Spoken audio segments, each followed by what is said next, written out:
A gente, a gente alimenta, quando a gente come, quando a gente faz qualquer coisa na nossa vida, a gente está se comportando. Né? Tem um autor aí, o Skinner, ele que foi um dos pais aí das ciências do comportamento, ele falava que tudo é comportamento. O que a gente pensa, o que a gente faz, o que a gente sente, então tudo é comportamento, inclusive se alimentar também. Vou compartilhar aqui a tela com vocês. É prazer estar fazendo essa aula aqui com vocês. Fico muito feliz pelo convite da Karina, admiro muito ela, ela sabe disso, e espero que eu possa passar um pouquinho, tá? Do que eu quis aqui trazer e que qualquer dúvida, não hesitem em interromper e me chamar aí que eu vou ficar feliz em responder. Vamos lá. Deixa eu compartilhar a tela aqui.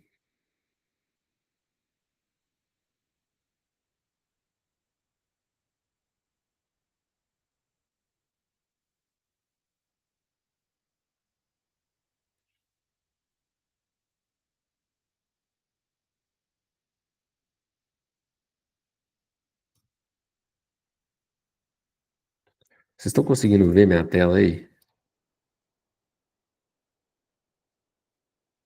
Sim, né? Agora, acho que agora foi. Sim, Eudes, a gente está vendo, eu só não sei se o slide ele é tudo isso ou ele é menos. Se é tudo isso o quê?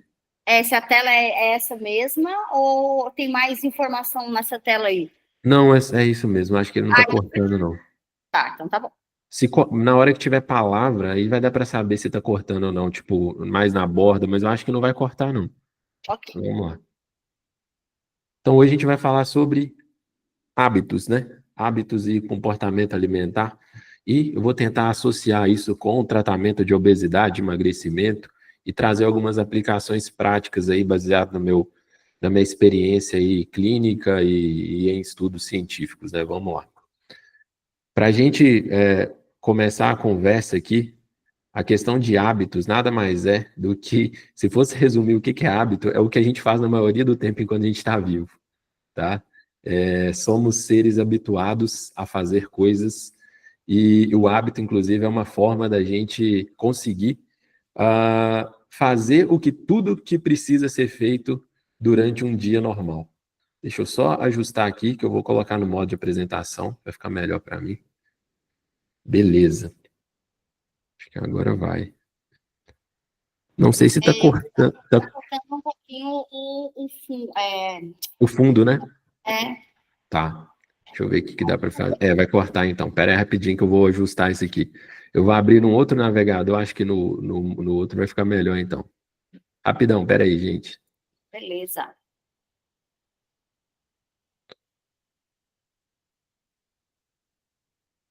Modo apresentação, pera aí. Isso aqui vai dar certo.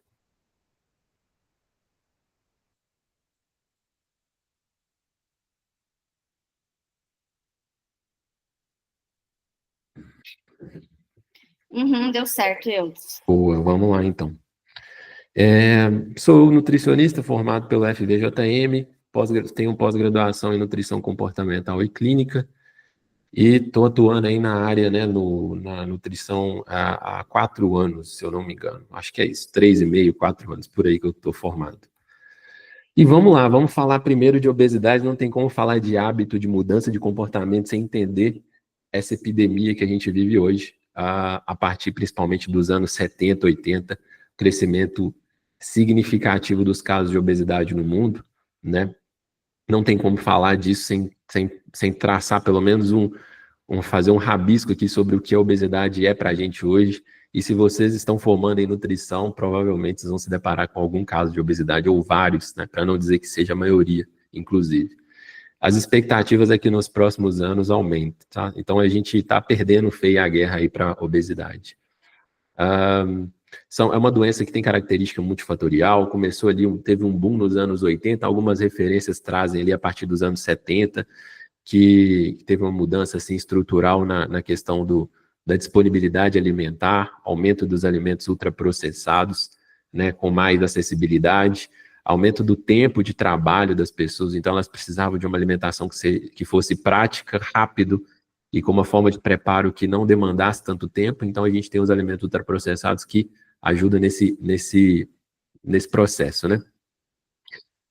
Tem um custo enorme para o sistema de saúde. Aí, os dados de 2014 estimavam que nos Estados Unidos cerca de 149 bilhões de dólares por ano eram gastos, né, para tratamento de obesidade ou questões associadas à obesidade.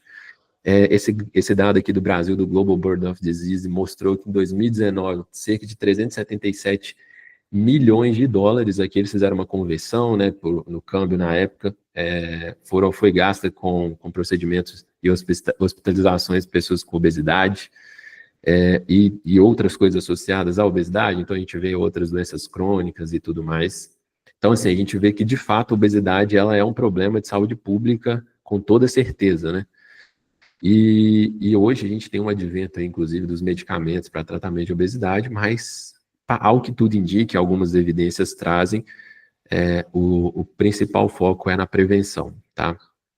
O diagnóstico de obesidade é feito especificamente pelo IMC. Eu acho que em fevereiro desse ano saiu uma nova proposta do diagnóstico de obesidade, né? Não é algo consensual ainda, mas é uma ideia, eu acho que foi publicado na Lancet, uma revista muito boa, sobre uma nova proposta que avaliava o IMC também, mas além disso, outros marcadores, como também o quanto que aquele excesso de peso estava acometendo clinicamente o paciente, né, em questão de aptidão física e outros fatores.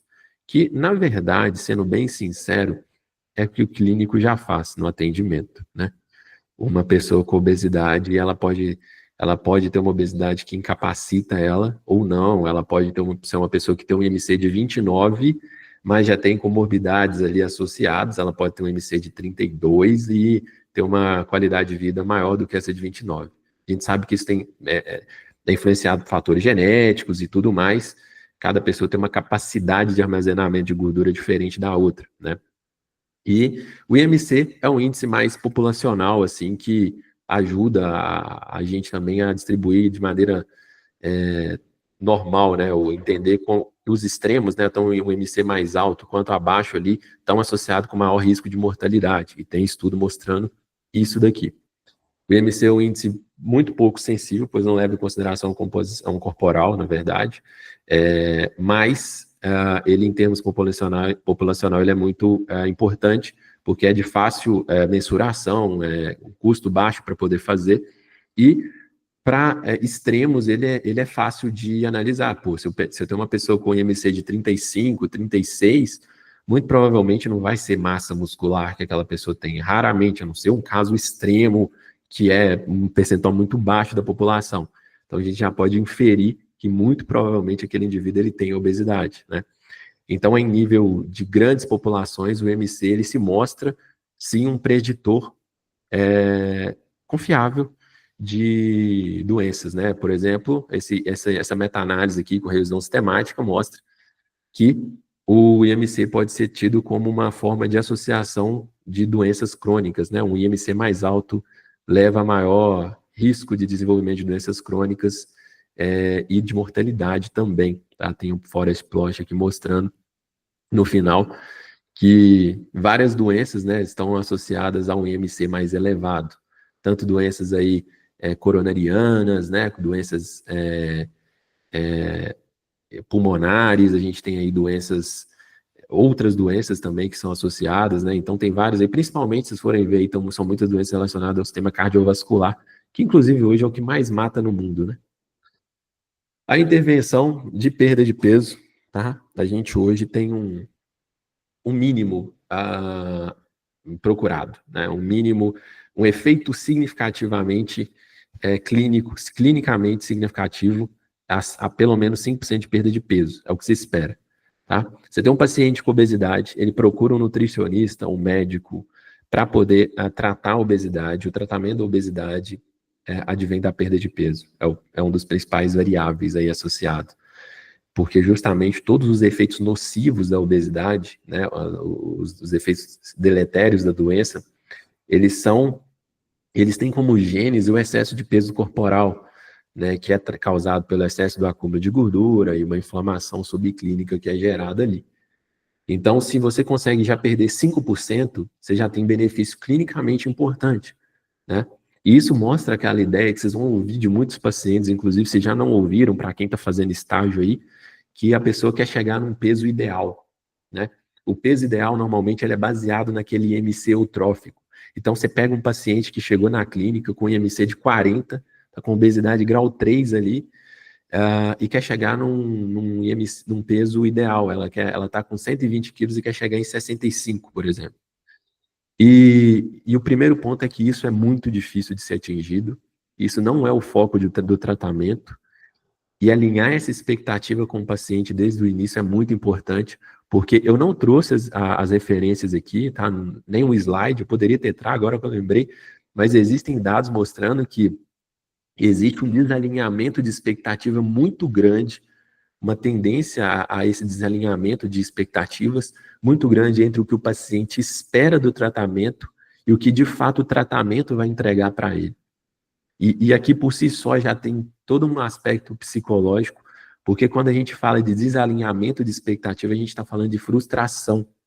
E frustração do ponto de vista comportamental é um dos principais preditores de abandono do tratamento. Tá? E olha só que interessante, a gente não está falando de uma frustração porque a pessoa não teve resultado positivo. A gente está falando de uma frustração porque a pessoa não teve o resultado que ela esperava ter.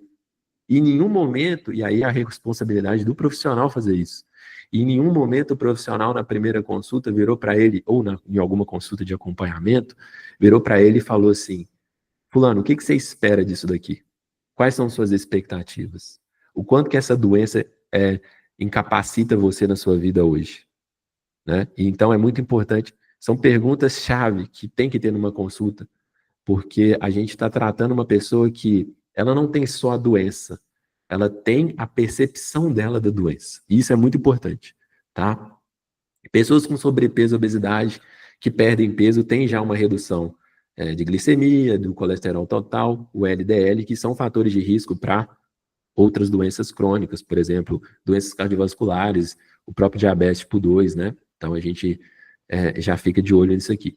E esse 5% de perda de peso inicial, que às vezes é uma meta inicial, ele é basicamente, maior parte desse peso perdido é de água, né, de líquido ali, que é perdido no início do acompanhamento, mas também de gordura visceral. Então a gordura visceral, por ela ser uma gordura mais metabolicamente nociva para o corpo, justamente por ela ser mais mobilizada facilmente pelo corpo, ela sai primeiro. Então, esse 5% inicial, ele já traz uma perda significativa de gordura visceral e um resultado mais, um prognóstico melhor para aquele paciente também. E por que não o peso ideal foi o que eu falei agora, né? Porque perder peso é difícil por si só, porque a nossa biologia se moldou evolutivamente para o nosso comportamento alimentar voltar para a procura de energia, depois a gente vai ver isso melhor, porque a gente vive num ambiente onde o normal, não que seja o saudável, mas o normal é ter sobrepeso e obesidade. Se eu não me engano, hoje os dados aí no mundo estão em torno de 60% a 70% das pessoas com sobrepeso e obesidade. Então é mais comum você ver uma pessoa com sobrepeso e obesidade do que uma pessoa com peso normal. E porque temos uma incompatibilidade evolutiva entre o ambiente que a gente vive hoje, né, o ambiente obesogênico, e o nosso organismo que foi moldado para um ambiente de escassez. Então, o nosso cérebro ainda não acompanhou a evolução tecnológica, a evolução da agricultura, da disponibilidade de alimentos que existe hoje. Então, pensem só que a gente tem um cérebro voltado para uma pessoa que vai conseguir se alimentar, sei lá, a cada 3 dias e vai precisar caçar essa comida, mas hoje a gente só abre a geladeira e encontra comida ali dentro. Ou pede no iFood. Então, daí vocês já veem que tem uma incompatibilidade evolutiva. Porque mudar hábitos é difícil, hoje a gente vai entender por que é, e espero que a gente possa entender um pouco mais disso até o final da aula, tá? Minha missão é essa aí com vocês. Eu vou passar por alto nisso daqui, tá? Como é que ocorre a perda de peso, senão a gente foca nos lugares errados, mas eu só quis trazer para ir criando uma narrativa que faça sentido aqui no futuro da aula. Para perder peso, precisa ter déficit calórico. Ele pode ser criado de diversas maneiras, dietas, medicamentos, exercício físico. É importante averiguar a adequação de cada tratamento para cada pessoa. E hoje a gente vê que no caso da obesidade, a sinergia entre esses diferentes tratamentos é um caminho mais efetivo, né? com o advento aí dos medicamentos para tratamento de obesidade, os análogos, né, do GLP-1, Ozempic, Mounjaro e tudo mais, a gente tem uma ferramenta a mais aí no tratamento. E aqui eu fiz até essa tabelinha aqui para a gente entender onde, né, as calorias saem e entram, né, no nosso corpo. Kevin Hall, que é um grande pesquisador da área aí do emagrecimento, traz nessa, ele tem até um artigo com esse título, né, as calorias saem e entram, que o nosso emagrecimento ou ganho de peso, ele é resultado de um balanço energético crônico, né? Eu trouxe uma tabelinha onde eu estratifiquei em 4 partes do gasto calórico, isso aí depende muito da literatura e tal, mas a gente tem a taxa metabólica basal, o gasto energético proveniente de exercícios físicos, o NEAT, que é o gasto energético proveniente de atividades físicas, e o gasto energético proveniente da digestão e absorção de alimentos, né? O gasto provém da alimentação aqui. Lembrando que parece, tá, alguns estudos trazem que para a população geral, o NEAT, que é essa sigla aqui, ela está associada a uma resistência maior ao desenvolvimento de obesidade. Vou dar um exemplo prático aqui. Eu tenho uma pessoa que trabalha em escritório o dia todo, sentada, ela fica 8 horas sentada e vai para a academia 4 vezes por semana, faz um treino até intenso ali na academia, mas que dura 1 hora. Então, durante 1 hora do dia, ela está tendo um gasto energético mais elevado, porém, as 8 horas restantes do dia, ela tem um comportamento sedentário. É muito diferente de um cara que trabalha na construção civil, o cara é pedreiro, tem um trabalho super ativo, ele nem faz academia, mas provavelmente o gasto calórico desse cara é muito maior do que dessa outra pessoa que treina aí 4 vezes por semana. Então a gente vê o efeito do NEAT. O NEAT ele é responsável por tudo aquilo que você faz enquanto você não está se exercitando, tá? E aí a gente tem aqui o balanço energético, né, que vem dos alimentos, né, as calorias que entram, alimentos, álcool, né, e tudo mais, e as calorias que saem, que são responsáveis, vêm, né, da taxa metabólica basal e das atividades que a gente faz no dia, que vão somando esse balanço, né, que pode ser um balanço negativo ou positivo. No caso da imagem, ele está mostrando um balanço energético de déficit, né, o famoso déficit calórico aí para o emagrecimento. O nosso estoque energético, olha que acho muito incrível isso daqui. O nosso corpo ele é tão evolutivamente tão adaptado para estocar energia, a nossa fisiologia, tanto periférica quanto central, né, do nosso comportamento em si, que ela tem uma eficiência gigantesca no acúmulo energético, né? Um indivíduo magro ele pode estocar cerca de 130 mil calorias em forma de gordura. Já um indivíduo extremamente obeso pode estocar cerca de 1 milhão de calorias em forma de gordura. Então, é uma coisa impressionante, né?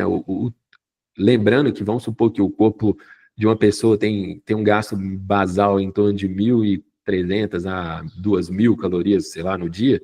Pô, você tem uma reserva enorme de energia ali, né? É uma reserva enorme de energia. Isso mostra o quanto o nosso corpo, ao longo de milhares de anos, foi se adaptando para ter um estoque energético para passar por períodos de escassez alimentar. A questão hoje é que a gente não tem essa escassez alimentar, né? Energética, pelo menos. Talvez a gente tenha uma escassez de densidade de nutrientes, né, na alimentação.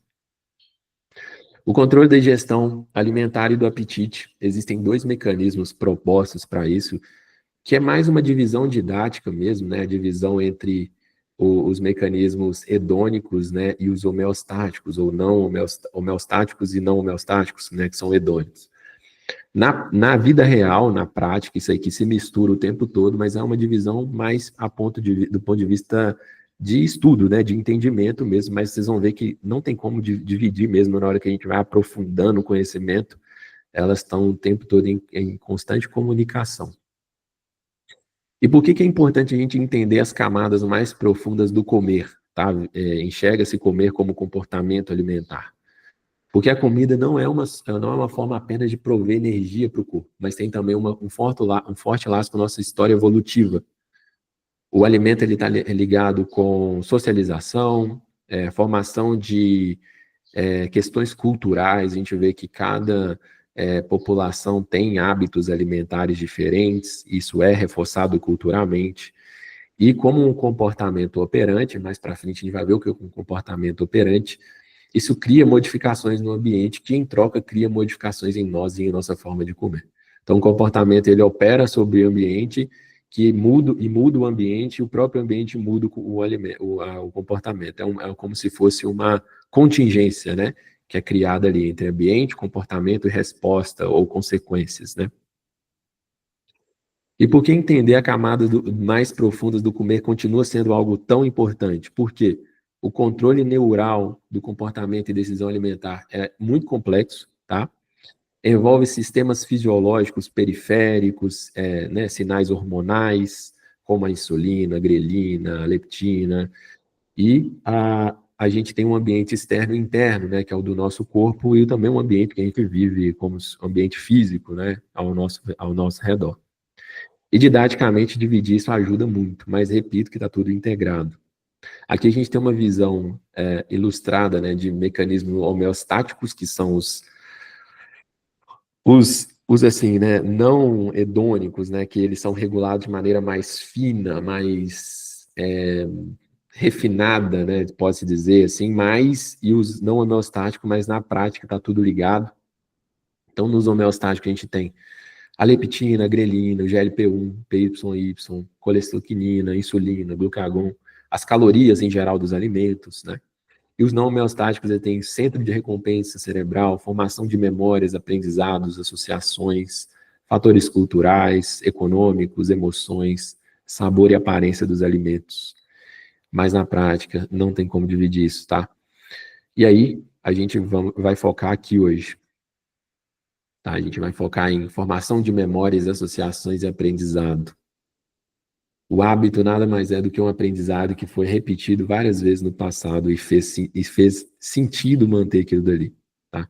Aqui é uma visão integrada, gente, de como que é o controle alimentar, né, de ingestão alimentar. A gente tem aqui os sinais periféricos, ó, o pâncreas produzindo insulina, amilina, o glucagon, o tecido adiposo produzindo a leptina, o intestino, né, produzindo os hormônios intestinais, como orexina, GLP-1, né, a colesteroquinina sendo produzida aqui pela porção inicial do intestino delgado, a grelina no estômago, isso tudo é comunicado ao cérebro via tronco cefálico por um nervo chamado nervo vago, né, que faz essa comunicação, e pensem que essa comunicação da central, cerebral, encefálica, com a periferia, que é esse resto, é uma comunicação de mão dupla, tá? Todo o tempo a gente tem informações indo e vindo nas duas direções. E aqui, quando eles colocam um estímulo ambiental, são estímulos captados pelo nosso sistema sensório motor, né? As regiões corticais, né? Olfativa, visual e tudo mais, que também vai influenciar aqui, né? Por exemplo, um exemplo clássico que me veio na cabeça aqui agora é a fase pré-encefálica da alimentação. O simples fato da gente estar com fome e ver um alimento já aumenta a produção de insulina pelo pâncreas. Então a gente vê como que está tudo interligado, né? O alimento nem caiu na boca ainda, nem entrou no sistema digestivo, mas já tem uma liberação antecipatória de um hormônio relacionado ao consumo alimentar. Justamente porque esses estímulos aqui de cima, eles comunicam com a periferia. Então a gente vê mais uma vez como está tudo interligado o tempo todo, né? A gente vai falar um pouquinho do hipotálamo. Acho que assim, ele é o gerente do nosso controle homeostático da fome e saciedade. Inclusive, muitos medicamentos agem diretamente sobre o hipotálamo. A naltrexona, a bupropiona, que são medicamentos hoje usados para emagrecimento também, que vem com o nome comercial de Contrave, se eu não me engano, é um combo, né, de naltrexona e bupropiona, age justamente em núcleos hipotalâmicos, e o hipotálamo recebe estímulo de hormônios, estímulos mecânicos, né, de extensão do estômago, da periferia do corpo, e ele não tem a atividade muito grande da barreira hematoencefálica, então ele é bem permeável a estímulos hormonais da periferia, ele ele não tem aquela barreira que protege o nosso sistema nervoso central da corrente sanguínea, então ele é mais sensível a hormônios e estímulos periféricos. E a função dele, como ele é um gerente, né, ele é esse centro de regulação, ele precisa ter essa sensibilidade mesmo. Tem um papel fundamental na regulação do consumo alimentar e de vários outros comportamentos e funções corporais, como regulação de temperatura, o sono, vigília e etc.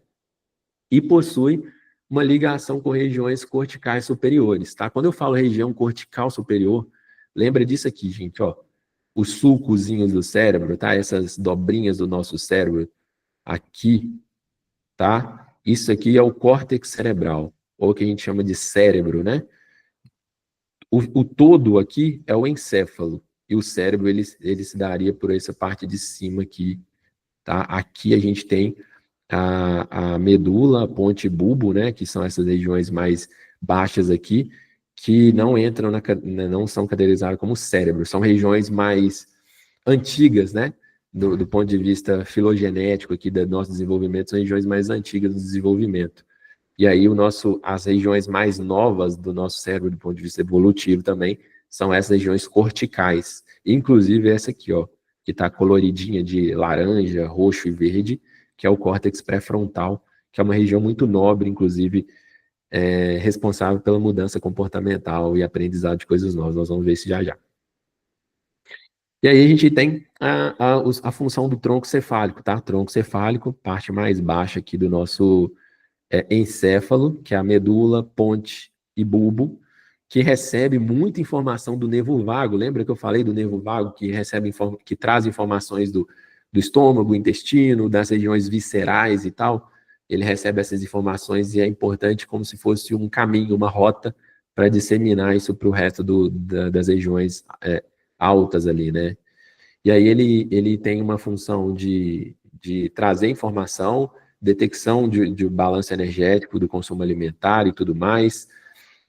Dentro do tronco cefálico, a gente tem um complexo vagal dorsal, que é um complexo nervoso, e o complexo vagal dorsal, ele atua como facilitador da comunicação entre os sinais periféricos, né, dos órgãos, das vísceras ali, e os núcleos hipotalâmicos ali, que é o hipotálamo, ele tem vários núcleos, daqui a pouco a gente vai entender melhor isso aí.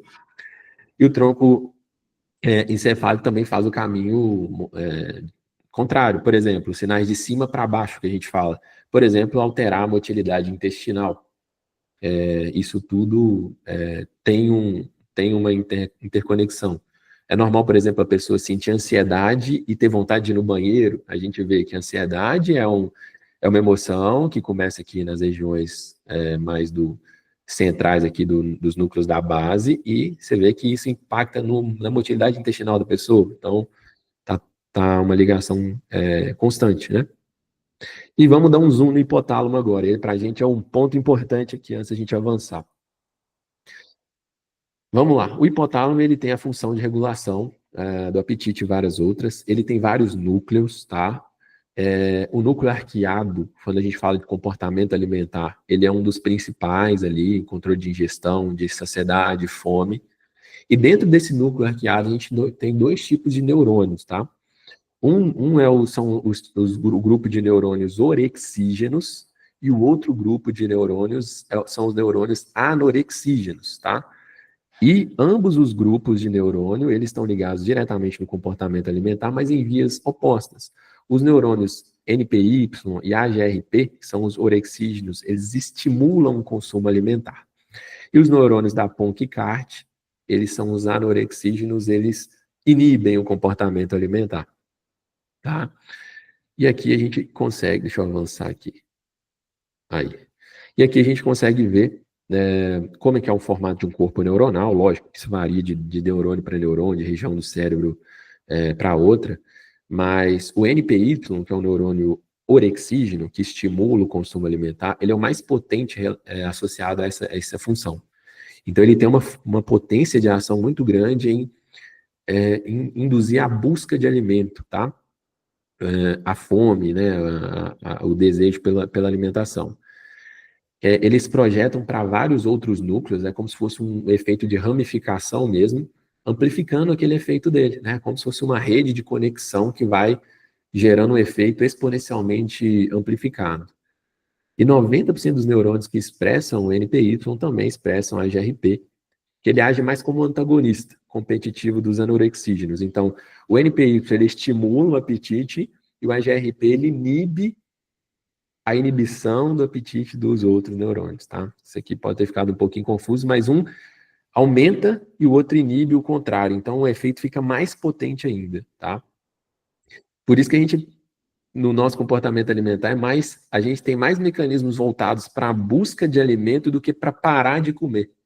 Justamente porque esse cérebro que a gente tem hoje, ele foi construído baseado em um ambiente de escassez, onde buscar alimento e garantir aquele suporte energético era muito importante. Então, isso para mim é uma das questões que mais impacta hoje nesse boom de obesidade que a gente vê, né? Porque a gente tem todo um aparato neurobiológico voltado para procurar comida. Só que hoje a gente não precisa procurar comida. Inclusive, as estratégias de tratamento vão no caminho contrário, de fazer a pessoa ter mais controle sobre a comida, de ter menos apetite, justamente porque a gente vê essa incompatibilidade, né? E os outros neuropeptídeos, né, envolvidos na redução, que é a PONC, né, proopiomelanocortina, está responsável pela redução do consumo alimentar. Em pessoas com obesidade genética, tendem a ter uma supressão dos genes MC4R, que tem o receptor para esse neuropeptídeo. Então, olha só para você ver, na obesidade monogênica, que é um tipo de obesidade que é bem menos prevalente, tá? As pessoas elas têm uma sensibilidade menor ao neuropeptídeo responsável por reduzir o consumo alimentar. Então, elas estão o tempo todo com mais atividade dos neurônios que fazem a busca do consumo alimentar. Então, a gente começa a ver como que né, esse tipo de obesidade, ele não é tão, acho que é 2%, se eu não me engano, mas assim, ele serve de forma para estudar, né, alguns mecanismos associados à obesidade aí. E o CART, né, que é o outro, ele é coexpresso pelos neurônios da PONC, então ele é secundário e auxilia também no consumo da redução do consumo energético, né. Aqui, é uma visão mais, eu dei um zoom maior aqui no hipotálamo, dividindo entre os principais núcleos. Vocês veem que o maior núcleo é o núcleo arqueado, né? E ele tem os dois tipos de neurônio, o PONC e CART, que reduz o consumo alimentar, e NPY e AGRP, que estimula o consumo alimentar. Quando o NPY e a AGRP eles são estimulados, eles mandam ramificações lá para uma outra área do hipotálamo, que é um outro núcleo, que chama área hipotalâmica lateral, estimula um outro hormônio que chama orexina, que aumenta a ingestão alimentar. Aqui, um outro núcleo, que chama núcleo dorsomedial, aumenta a ingestão alimentar também. Aqui eles agem também em um outro núcleo, chama núcleo paraventricular, e aumenta a ingestão alimentar. Agora, quando a gente pega, e aqui eles têm uma outra ação, inibindo, onde eu fiz um círculo aqui, ele inibe a ação do PONC-CART. Então, olha só que coisa.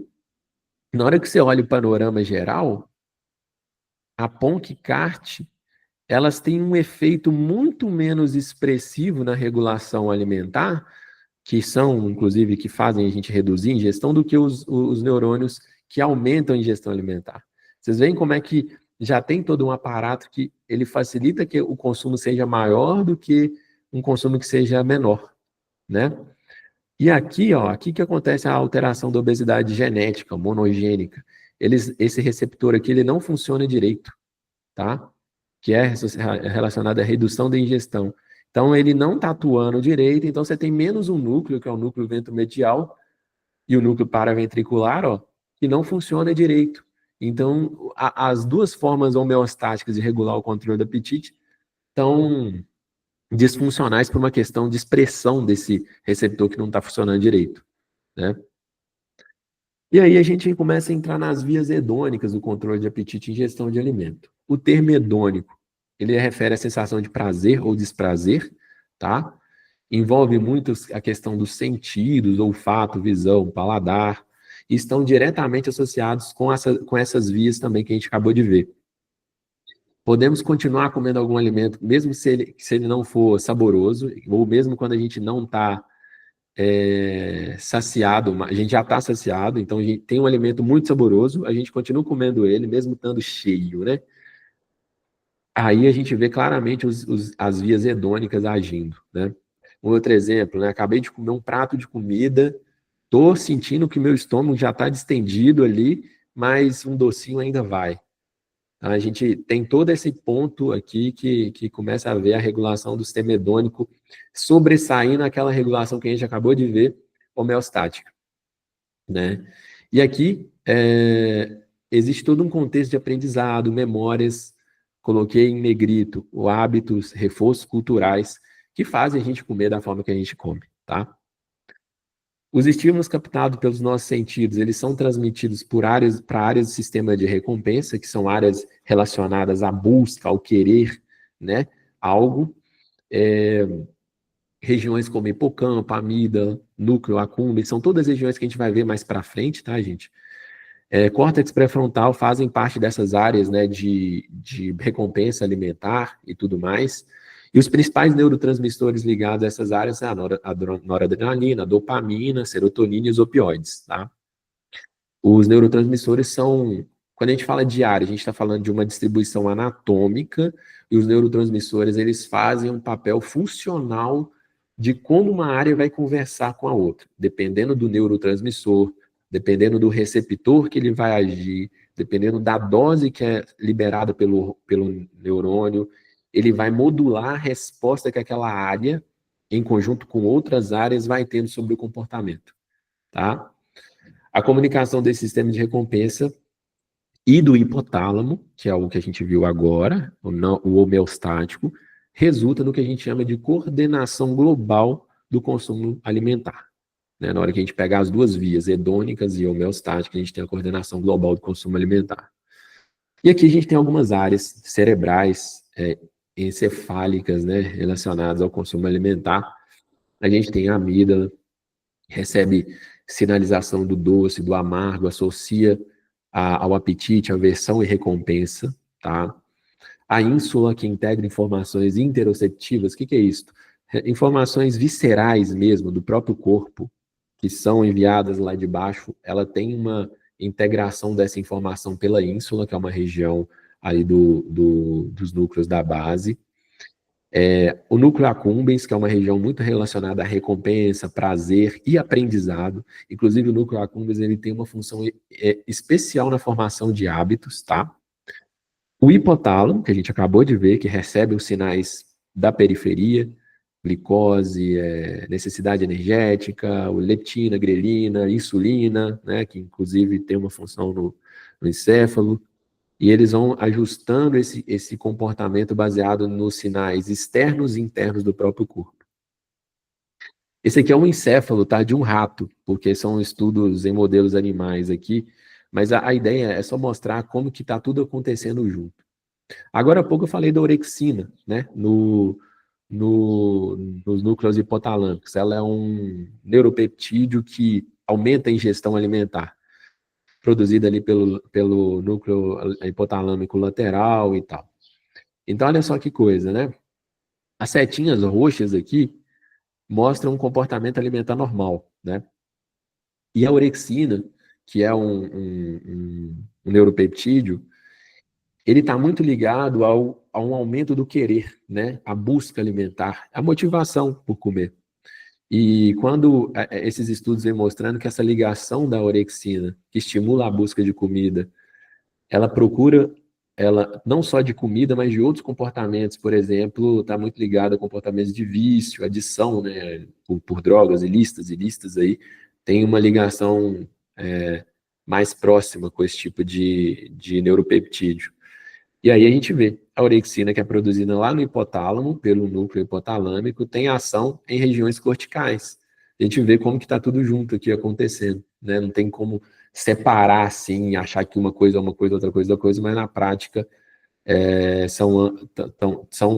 a coordenação global da alimentação ela acontece em conjunto, né? Essas setas azuis, só para explicar, que está aqui, ó, comportamento de procura e forrageamento. A palavra forrageamento não é tão comum, acho que até a tradução dela fica difícil, mas forragear, do ponto de vista evolutivo, é ligado à procura e armazenagem de alimento, que muito animal faz, inclusive a gente faz, quando a gente bota alimento na geladeira, a gente está fazendo forrageamento, tá? Que é não só procurar o alimento para comer, mas procurar aquele alimento e estocar ele, porque a função da estocagem, né, evolutivamente, não sei o dia de amanhã, né, vamos guardar aqui porque tem aqui e tal. Então, as setas azuis estão ligadas com comportamentos de forrageamento. Olha só como é que elas são prevalentes aí, né? Aqui a gente tem a integração dos mecanismos neurobiológicos, né, do comportamento alimentar. Regiões corticais, elas são sempre demonstradas mais acima mesmo, tá? Mais altas. Então a gente tem sistema de recompensa, aprendizado e memória e controle executivo. Eles recebem estímulos externos, visual, olfatório, auditivo, estímulos e pistas. Inclusive, a gente vai ver como que essas pistas, cues aqui, são tão importantes para a formação de aprendizado e habituação. Eles recebem esse estímulo, o sistema córtico-límbico, né, envia mensagem para o hipotálamo e recebe mensagem do hipotálamo, que manda mensagem lá para a ponte, bulbo, né, para aquelas regiões mais baixas ali, que vem que recebem a mensagem do nervo vago. Aqui tem a ingestão, seleção de alimentos, tá? O interromper do consumo alimentar, a rejeição de um tipo de alimento, o sabor do alimento, que ele envia mensagens para as regiões centrais, né? O intestino liberando hormônios que vão enviar também informações lá para a região do tronco cefálico, né? A absorção de nutrientes aqui, e a estocagem de nutrientes. Então, a gente tem, por exemplo, a leptina, que é uma forma de estoque energético, enviando mensagem para o hipotálamo, enviando mensagem. Então, aqui é uma integração, assim, mostrando como que as informações, elas vão e vêm, né, a todo tempo. Tá? Vamos lá. Aqui a gente tem uma divisão importante, que é entre o querer e o gostar. Né? Esse aqui é muito interessante, porque ela mostra para a gente como que a busca de alimento e o prazer são coisas dissociadas, elas não são a mesma coisa, tá? O querer, que é o wanting, é tido como um fenômeno de busca e procura, enquanto o gostar, que é o liking, está ligado com o processo de recompensa, que é a avaliação positiva daquela ação realizada, ou negativa, né? Ambas possuem vias que se encontram no cérebro, mas também possuem suas particularidades. Por exemplo, no liking, ou liking, os principais neurotransmissores ligados aqui são os opioides, ou os opiáceos, né? Que são neurotransmissores ligados à sensação de prazer. Agora, o wanting, o principal neurotransmissor, tem a noradrenalina, mas um dos principais é a dopamina, que é o neurotransmissor relacionado à busca e antecipação da recompensa, tá? Em pessoas com disfunção do comportamento alimentar, o processo de querer parece sobressair de maneira desproporcional ao processo de gostar. É onde nasce a ideia do incentivo e sensibilização. Eu não sei se vocês já viram isso, mas, por exemplo, quando a gente atende algum paciente que tem transtorno de compulsão alimentar, por exemplo, uma das falas mais comuns, né, que os pacientes falam é: eu não sinto prazer com a compulsão. Eu sinto uma vontade incontrolável de procurar o alimento, mas eu não sinto prazer. Inclusive, eu sinto um desprazer. Para mim, eu sinto sensação de nojo, de repulsa. Por quê? Porque isso mostra para a gente o quanto que essas duas vias são dissociadas, né? A pessoa que tem a compulsão alimentar, ela nada mais tem do que um comportamento habituado. E aí a gente já vê, entrando já no tema mais, que o hábito, ele é um comportamento que não depende das consequências. É por isso que a gente vê alguém que tem problema com álcool, com droga, ou tem um transtorno de compulsão alimentar, Que a gente olha de fora, racionalmente, e vê assim, putz, mas aquilo está fazendo mal para a pessoa, ela continua fazendo. Mas é porque aquele comportamento ele não está baseado na resposta, não está baseado no desfecho que ele vai causar, mas ele está baseado no que antecede ele, nas pistas que fazem ele acontecer.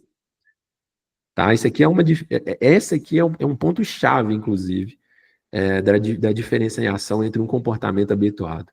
E a compulsão ela é tão habituada que ela tende a acontecer em ambientes específicos, em horários específicos, com tipos de alimentos específicos.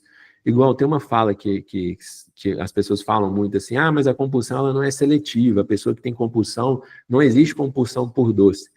De fato, não existe compulsão por alimentos específicos, ela parece ser um comportamento mais geral.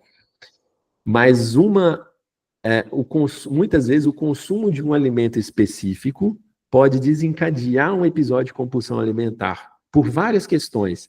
Por exemplo, a pessoa pode enxergar aquele alimento como proibido, e ao consumir aquele alimento, ela vem uma percepção, uma autoimagem negativa sobre si mesma, uma emoção intensa, negativa, de frustração, tristeza, e aquilo desencadeia um episódio de compulsão.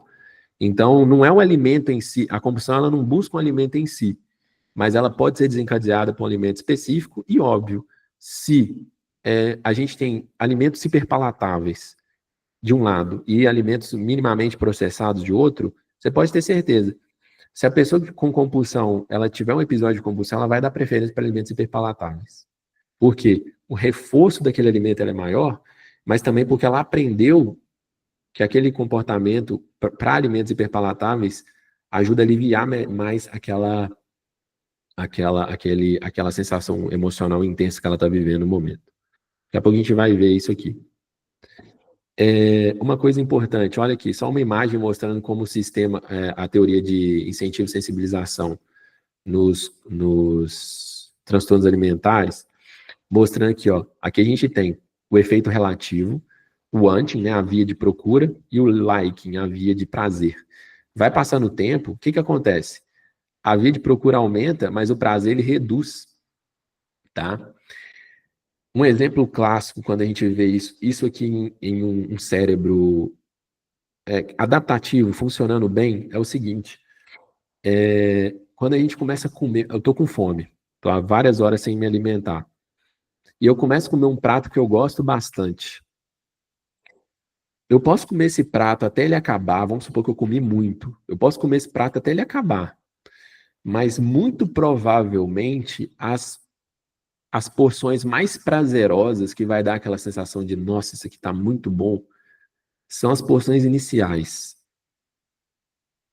Porque o gostar, né, o prazer associado, que é diferente da busca do alimento, ele é mais presente no início.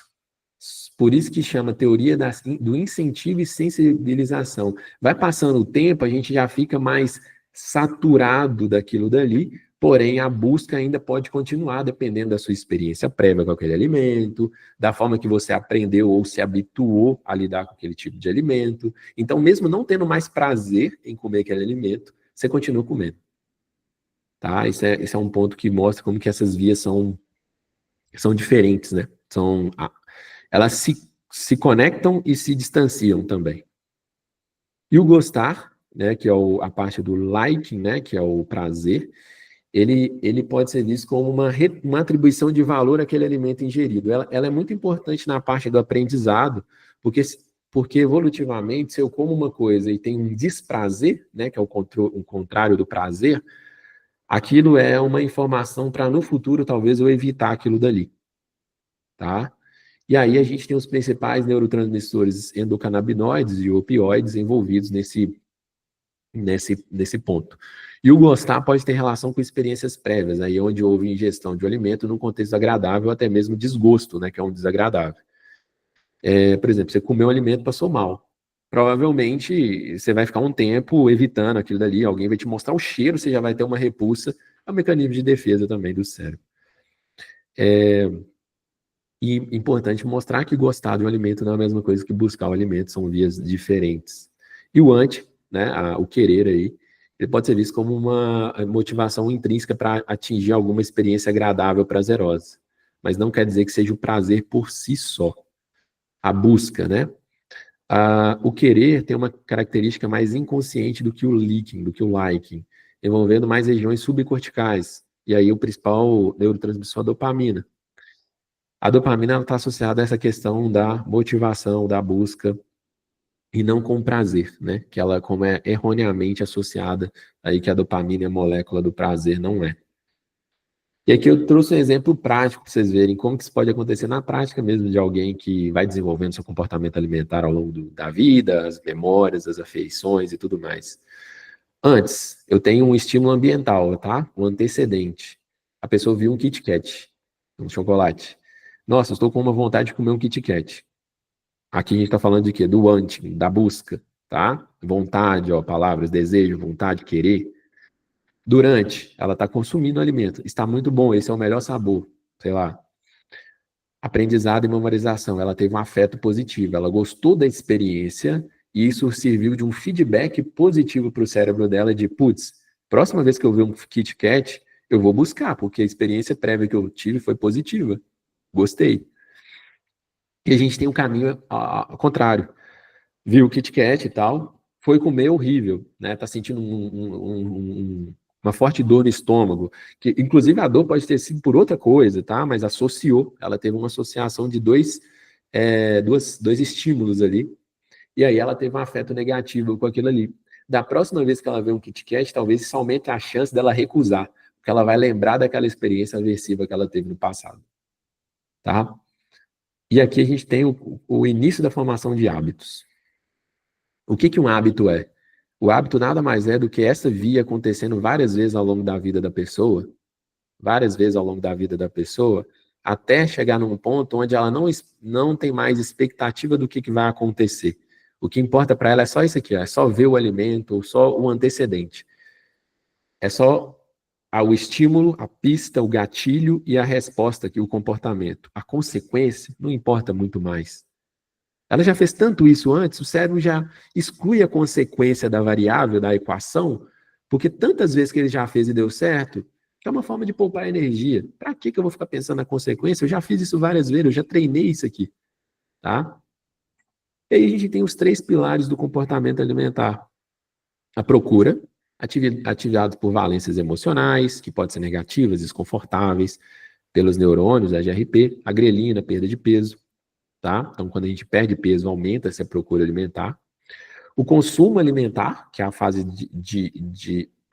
do ato em si. Então, aí tem a recompensa, né? Já está falando mais de questões associadas ao prazer também, a palatabilidade dos alimentos, presença de hormônios intestinais, neurotransmissores, ativando áreas do hipotálamo. E a saciedade, que teoricamente é o fim da refeição, poderia chamar de saciação também, tá? A saciedade, na verdade, é o tempo, intervalo entre uma refeição e a próxima, e a saciação é o ato de parar aquela refeição, e é ocasionado por supressão de ingestão de alimentos, né? Hormônios periféricos e centrais, como o GLP-1, o PYY, além da ativação de áreas interoceptivas como a ínsula. A ínsula é uma área que ela reconhece os estímulos do resto do corpo, das vísceras, do estômago e tudo mais, e ela parte daquela, ela consegue fazer aquele reconhecimento, aquela interpretação assim, pô, meu estômago tá muito cheio já, cara, eu não vou comer mais não. Quem faz essa análise é essa região chamada ínsula, tá? Ela também está associada com sensação de nojo, aversão e tudo mais. E aqui a gente tem também uma integração, né, do consumo alimentar. O déficit calórico, né, a pessoa está em déficit energético, ou seja, está um processo de emagrecimento aqui. Ativa uma valência negativa, né? O déficit calórico para nosso corpo, ele é aversivo por natureza, tá? Aumenta a busca alimentar, aumenta os neurônios lá, GRP e tal, e aí aumenta a ingestão alimentar. Os neurônios da PONC, CART e leptina também, que é um hormônio produzido pelo tecido adiposo, freiam isso daqui. Isso aqui é como se fosse o controle homeostático, né? O déficit calórico, ele modula a valência positiva, tá? O que ele pode fazer? Ele pode subir aqui, ó, ingestão de alimento pode ser inibida, tá? Quando você tem aqui um aumento do consumo alimentar, tá?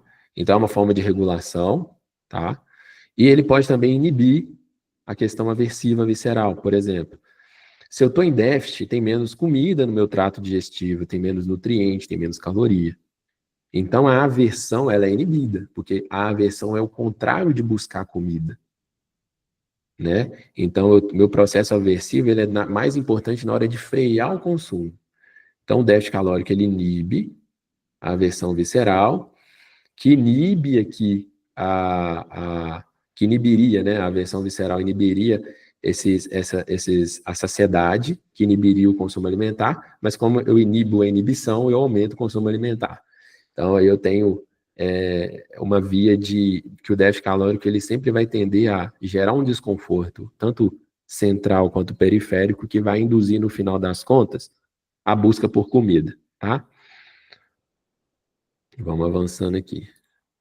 E agora a gente entra no comportamento em si, tá? Bem que já falamos de comportamento, mas assim, do ponto de vista das ciências do comportamento aí, eu vou mostrar para vocês algumas bases. Lógico que não dá para entrar muito, senão a aula vai ficar muito longa.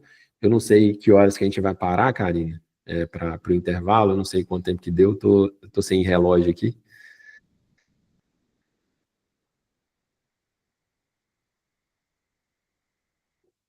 Aqui, vamos lá.